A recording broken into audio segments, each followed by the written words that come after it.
minière du Haut-Katanga, il y a une répression féroce contre les ouvriers congolais qui ont réclamé une augmentation des salaires. Alors que quelques jours auparavant, les employés belges qui ont aussi fait grève, il n'y a pas eu de répression. On peut énumérer d'autres répressions, notamment au port de Matadi, chez les dockers de Matadi en 1944. Donc il y a toute une série, on pourrait y revenir pendant les échanges. Cela veut dire quoi? Quand le professeur Boko le dit, cette manie de toujours nier le Congo. Moi-même, j'ai publié dans Le Monde diplomatique, qui date déjà de juin 2007, Héros méconnus de la Deuxième Guerre mondiale. On ne parle jamais des Congolais. Lorsqu'on parle des apports des Africains, c'est toujours les tirailleurs sénégalais. J'ai dit non, nous aussi, nous sommes battus, et nous sommes battus vaillamment. En 14-18, c'est grâce aux victoires militaires des Congolais que les Rwanda et les Burundi, qui étaient des colonies allemandes, nous avons écrasé les armées allemandes là-bas, que les Rwanda et les Burundi ont été attribués à la Belgique par la Société des Nations, confirmé après par l'ONU. Les Tanganiques, qui étaient aussi colonies allemandes, nous avons écrasé les Allemands là-bas, a été attribué finalement à la Grande-Bretagne. Je rappelle que pour les Quinois qui sont ici, des rues comme Dodoma, ce ne sont pas des localités du Congo, ce sont des localités qui se trouvent en Tanzanie parce que nous avons gagné la guerre là. Donc, Dodoma, c'était en Éthiopie, à Sosa en Éthiopie. C'est pour dire quoi? C'est pour dire qu'il y a effectivement une manie chez les pouvoirs politiques congolais, coloniaux et post-coloniaux, de falsifier l'histoire, en tout cas de cadenasser la mémoire historique pour abrutir les populations. Mais c'est pour cela que moi je tiens à remercier les amis du Congo et tous ceux qui sont venus ici pour qu'on puisse échanger. Parce que l'université Lovanium a été créée en 1954. Il a fallu attendre 1967 pour que nous ayons un département d'histoire. Alors qu'en Belgique, depuis 1929, l'Institut royal colonial belge avait créé en son sein une commission chargée d'écrire l'histoire du Congo. Donc depuis 1920, l'Institut royal colonial, qui était institut de propagande coloniale, peut écrire l'histoire du Congo, mais à l'université, chez nous, non pas que ça a été interdit, mais on s'est arrangé pour qu'il n'y ait pas un département d'histoire.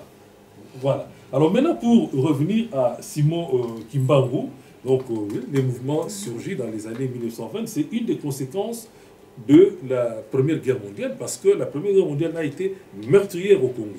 Il s'en est suivi une grave crise, à la fois sur le plan économique, sur le plan social. Donc il y a des maladies, et c'est à ce moment-là qu'est surgi Simon Kimbangu. Deuxièmement, et évidemment, il est très vite combattu par le... Pouvez-vous expliquer peut-être en deux mots qui était Simon Kimbangu? Bon, au départ, c'était un catéchiste protestant, baptiste, mais qui finalement confronte les discours religieux avec les réalités sociales. Et se rend compte qu'il y a une énorme contradiction, entre ce qui est enseigné par les missionnaires et les réalités que les Congolais vivent, fait des violences, d'injustice. C'est à ce moment qu'il commence, à travers l'enseignement religieux, finalement à conscientiser le peuple congolais pour qu'il puisse prendre conscience des réalités, des contradictions dans lesquelles ils vivent. Et petit à petit, il va être condamné à mort en 1921. Sa peine va être commuée en détention à perpétuité par le roi Albert Ier. Bon. Il faut rappeler ici que Albert Ier était le neveu de Léopold II. Donc il est monté sur le trône parce que Léopold II n'avait pas de descendants masculins. Mais Albert Ier a visité le Congo 2 fois, en tant que prince héritier et en tant que roi. Quand il est revenu du Congo en tant que prince héritier, il a fait des déclarations, il a fait son rapport pour critiquer sévèrement la situation au Congo, notamment sur le plan social. Donc, quand il gracie Simon Kimbangu, en réalité, c'est pour marquer son désaccord avec son oncle, mais qui est déjà décédé. Donc, ce sont des réalités à ne pas oublier. Donc, Simon Kimbangu va rester en prison, en détention, jusqu'en 1951, finalement. Donc, 30 ans de détention, au terme d'une parodie de procès.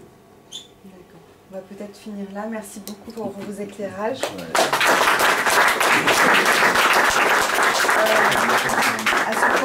mentionner que le dessinateur congolais Serge Diatantou a fait une trilogie, de bandes dessinées autour de la figure de Simon Kibongo. Et concernant l'enseignement de l'histoire, il y a aussi, vous connaissez ça mieux que moi, le problème des archives en Belgique et le problème d'accessibilité aux archives. Nous allons continuer donc avec la dernière intervention de Karwin Maïzo qui va nous parler de la nationalité congolaise. Voilà, donc comme l'a dit Clara tout à l'heure, et j'ai encore appris d'autres choses. Monsieur Moubé, on a fait beaucoup d'examens, et chaque fois, pardon, beaucoup d'émissions, et chaque fois que j'ai fait une émission avec lui, j'apprends quelque chose de nouveau. Et tout à l'heure, Clara venait de parler de la trilogie des Serge Diatantou. Ça me donne juste l'occasion de vous dire que Kinshasa n'est pas que la capitale africaine de la musique. Kinshasa, c'est aussi la capitale africaine de la bande dessinée. Donc les meilleures bandes dessinées, on les trouve à Kinshasa. Et il y a une scène, une créativité énorme dans cette ville. Plongez dans les bandes dessinées du Congo, vous en apprendrez beaucoup. Donc moi je veux faire extrêmement court, parce que ceux qui nous présentent la guerre au Congo comme une guerre ethnique, se servent souvent du problème créé de toutes pièces de la nationalité congolaise, des Rwandais dits Banyamulenge, ou autres désignés sous différents vocables. Tantôt on dit Tutsi congolais, tantôt on dit congolais rwandophone, tantôt on dit congolais rwandomorphe. Tout ça c'est de la manipulation pour justifier, disons, pour justifier une guerre économique, et les transformer en guerre ethnique. Dans chaque pays du monde, la nationalité est régie par la loi, et lorsque les nationaux d'un pays s'en tiennent à leur constitution pour évaluer l'appartenance de quelqu'un à la communauté nationale, on ne peut pas les qualifier de xénophobes. Or, chez nous, les Congolais, chaque fois qu'on parle de la nationalité congolaise, on parle de nos lois, on nous qualifie de xénophobes. Si vous dites à un Américain, Arnold Schwarzenegger ne peut pas devenir président des États-Unis parce qu'il est né en Autriche, mais il peut être gouverneur de la Californie, ça passe. Mais lorsque vous dites que Monsieur X, qui est né dans tel pays, qui n'a jamais acquis régulièrement la nationalité congolaise, ne peut pas, par exemple, devenir dirigeant au Congo, automatiquement vous êtes xénophobe. Cela m'a donné l'idée de savoir qu'en est-il des lois qui régissent la nationalité depuis l'époque de l'État indépendant du Congo, disons depuis 1885 jusqu'à aujourd'hui, et que disent ces lois pour savoir qui est congolais, qui ne l'est pas. Donc, vu que le temps presse, je vais faire vraiment court. Vous savez, à l'époque, disons avant la conférence de Berlin, il n'y avait pas l'État congolais comme on le conçoit aujourd'hui. Il y avait plusieurs tribus, et le roi Léopold II a acquis ces territoires. Disons, si vous allez au musée des Tervuren dont on a parlé, il a fait signer des traités avec différents chefs coutumiers, plusieurs traités, et mis côte à côte. Quand on prend plusieurs traités, ça fait l'actuelle République démocratique du Congo. Donc ce n'était pas un territoire uniforme, c'était des petits traités mis bout à bout et qui ont formé avec des chefs coutumiers qui à la fin nous ont donné la République démocratique du Congo comme on l'a actuellement. Donc à cette époque, on ne pouvait pas encore parler de la nationalité congolaise. Alors en 1885, lorsque se tient la conférence de Berlin, depuis 1885, lorsque le pays se constitue, jusqu'en 1908, c'est ce qu'on a appelé tout à l'heure la période de l'État indépendant du Congo. Alors, pendant cette période, il y avait une loi qui régissait la nationalité congolaise sur cette superficie, qu'on appelait l'État indépendant du Congo. Donc, c'est la loi du 17 décembre 1892. Son article premier stipulait que la nationalité congolaise s'acquiert par la naissance sur le territoire de l'État des parents congolais par la naturalisation, par la présomption de la loi et par l'option. C'est-à-dire que cette loi pose clairement les droits du sol. Donc à l'époque, ce n'était pas les droits du sol, mais c'était les droits du sol.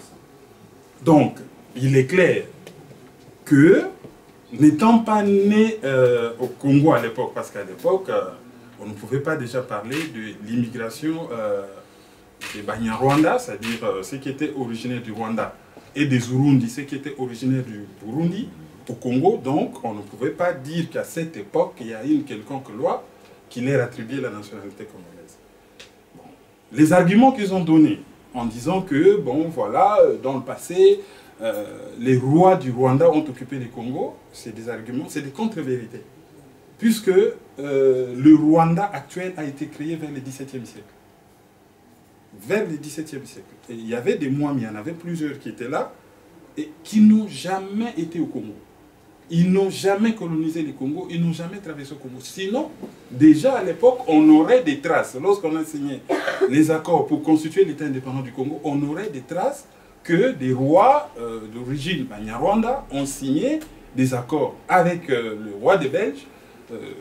C'est facile, hein, vous allez au musée de Théophile, vous consultez tout ce qu'il y a comme traité. C'était signé avec de l'encre de sang. Hein. Souvent, on se faisait une plaie et on signait dessus. Vous ne verrez aucun traité émanant d'un quelconque roi rwandais, comme on disait, Mwami, de ces pays-là, qui disait que les Congolais étaient au Congo. Donc, la première loi, c'est celle-là, 17 décembre 1892. Maintenant, nous passons à l'époque de la période coloniale. Donc, de 1808 à 1960. Lorsque la Belgique a été, disons, l'État indépendant du Congo a été cédé, entre guillemets, à la Belgique. Alors, dans cette époque, il faut que nous puissions parler un peu dans quel environnement nous évoluons. Il y a une très grande immigration rwandaise et burundaise au Congo, grâce à ce qu'on a appelé à l'époque le MIB, c'est-à-dire la mission d'immigration des Banyarwanda. Alors, la Belgique hérite en 1918 du Rwanda et du Burundi grâce à un mandat de la Société des Nations qui est l'ancêtre des Nations Unies. Donc, lorsque la Belgique hérite de ces territoires, déjà, comme c'est fait par mandat, il était interdit d'octroyer la nationalité congolaise aux Rwandais et aux Burundais, sauf si quelqu'un le demandait de façon individuelle. Parce que les mandats n'autorisaient pas à la Belgique d'assimiler la population du Rwanda-Burundi à sa propre population autochtone de la colonie congolaise. C'est ainsi que vous allez remarquer dans tous les livres, on parle du Rwanda, disons, la colonie Congo-Belge et Rwanda-Urundi. Jamais on dit Congo, Rwanda, Urundi, Belge. Puisque le Rwanda et le Burundi n'étaient pas belges, ils étaient des colonies allemandes. Comme la Namibie, le Togo, le Cameroun, qui ont été cédés par le même processus. Donc, ces deux pays n'ont jamais fait partie du Congo, mais il y avait une forte immigration. Alors, cette immigration-là a fait qu'il y a eu une... Les Belges n'ont pas, disons, légiféré pendant cette période par rapport à cette immigration. Ce n'était que des immigrés, et pour la plupart, entre guillemets, sans papier. Parce qu'à cette époque, on avait besoin d'une main-d'œuvre. La région de l'Est est très riche sur le plan agricole, et ayant déjà commis un génocide entre 10 et 15 millions de personnes, on avait besoin de main-d'œuvre. Mais on ne leur avait jamais donné la nationalité, on ne leur avait jamais donné les papiers. Maintenant, nous passons pendant la période allant de 1960, c'est le 30 juin, l'indépendance, jusqu'à 1965. Donc c'est la première République.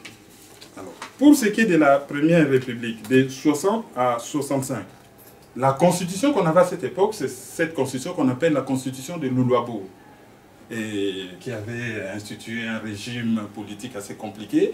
C'est le régime d'assemblée. Et quand je pense à cette constitution qui a été rédigée, oui, par des Congolais, mais avec une très forte inspiration extérieure et qui nous a posé problème après, ça me rappelle la constitution de Liège qu'on a eu il n'y a pas longtemps.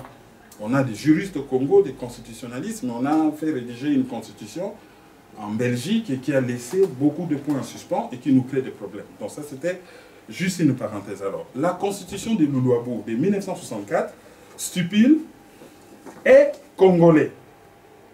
Au terme de l'article 6 de cette constitution, à la date du 30 juin 1960, toute personne dont un des ascendants est ou a été membre d'une des tribus établies sur le territoire de la République démocratique du Congo dans ses limites du 18 octobre 1908 et telles que modifiées par les conventions ultérieures.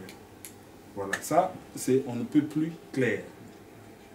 parmi les tribus, vous consultez tout ce que vous voulez comme sociologue, anthropologue, parmi les tribus établies sur ce territoire de la République démocratique du Congo, il n'y a pas une tribu Banyarwanda ou Urundi. Il n'y en a pas. Aucun sociologue sérieux, à commencer par les Belges, ne vous prouvera qu'il y a ces tribus-là. Donc, ils n'ont jamais été là. Voilà. Donc, si vous regardez le décret de 1892, vous regardez cet article 6 de la Constitution de 1964, vous verrez que c'est clair que les Rwandais ne peuvent pas revendiquer par la loi la nationalité congolaise. Le 24 novembre 1965, Mobutu accède au pouvoir. Donc, on commence avec la constitution que Mobutu a mise en place, on commence la Deuxième République. Et pendant la période mobusienne, il y a eu plusieurs lois qui ont été mises en place par rapport à la nationalité, puisqu'il y avait des revendications.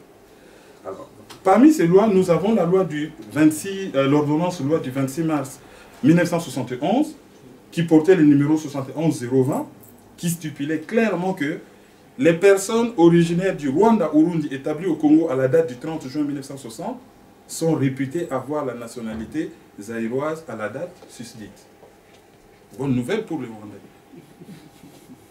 Voilà. Mais sauf que, en 1972, une loi, parce que ça posait problème, les personnes originaires du Rwanda-Urundi établies au Congo. Selon moi, en tout cas, quelqu'un qui est arrivé au Congo le 30 juin, jeudi, le 30 juin 1960, peut revendiquer la nationalité zaïroise.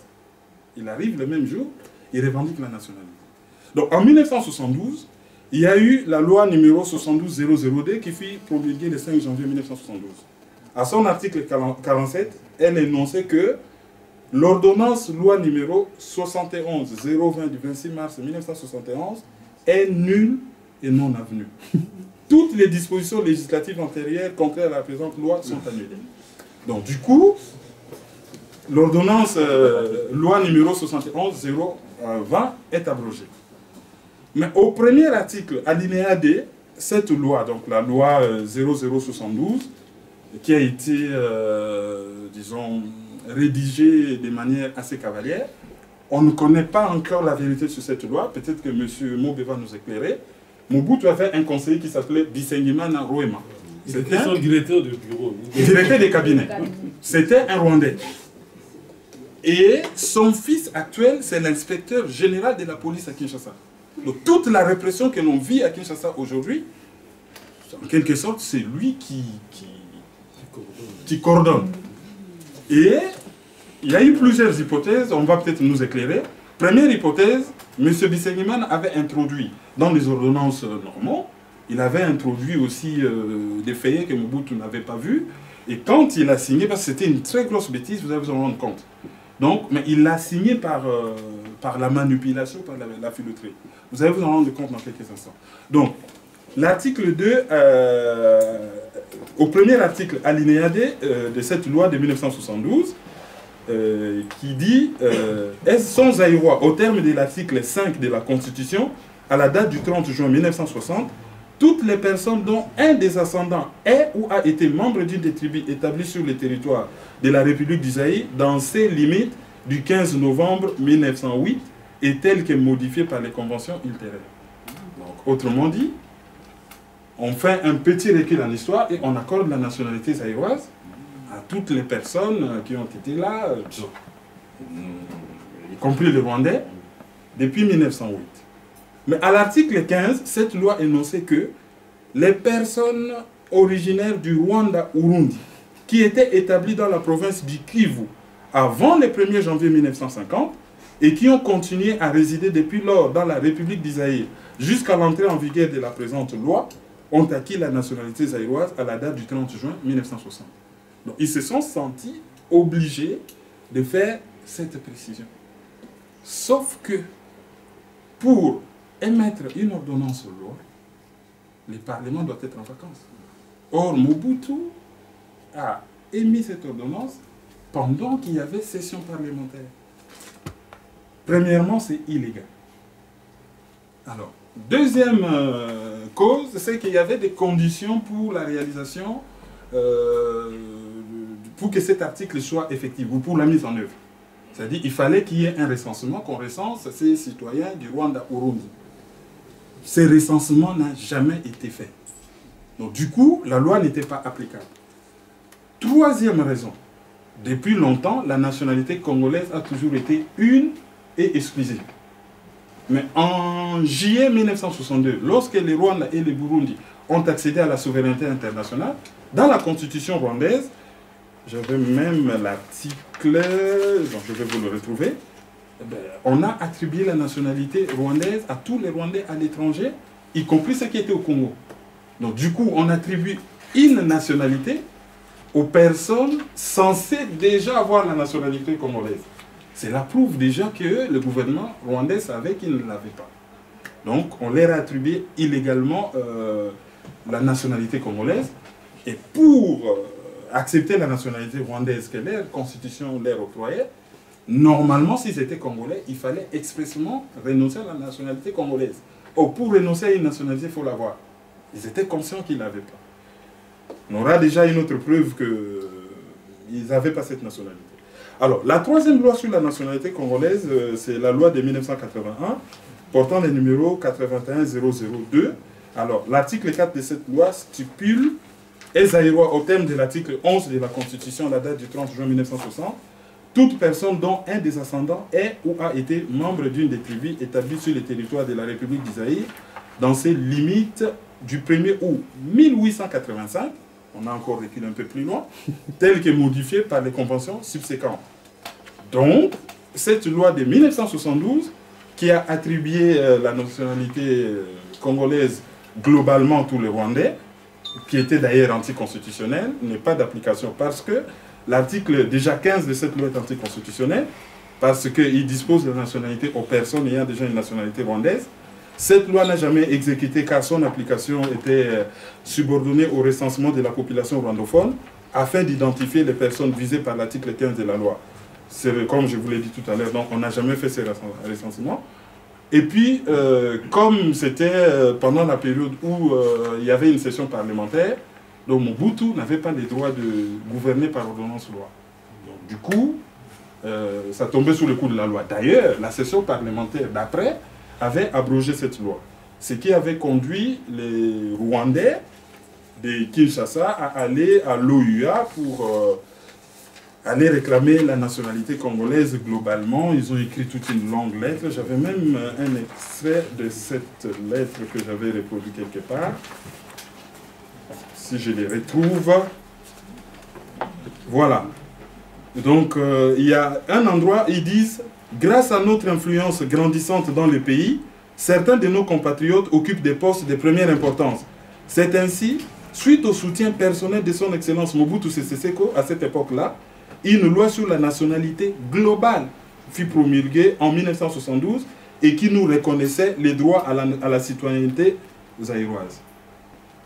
Cette loi avait été abrogée, elle était anticonstitutionnelle, et voilà. Donc, ils n'ont évoqué que cette loi parce qu'ils savent que toutes les autres lois jouent en leur défaveur. Lorsque Kabila est arrivé, Laurent Désiré Kabila, au stade de martyr, lorsqu'il a prêté serment, ce n'était pas une constitution. C'était juste une loi qui complétait la constitution déjà existante. Donc, ça n'avait rien modifié par rapport à la loi. Et pour la constitution de Liège, la nationalité congolaise est toujours une et exclusive. Et ce problème de Rwandais n'a jamais été résolu. Alors, tout ce qu'on nous fait, c'est de la manipulation. On nous parle des Congolais rwandomorphes,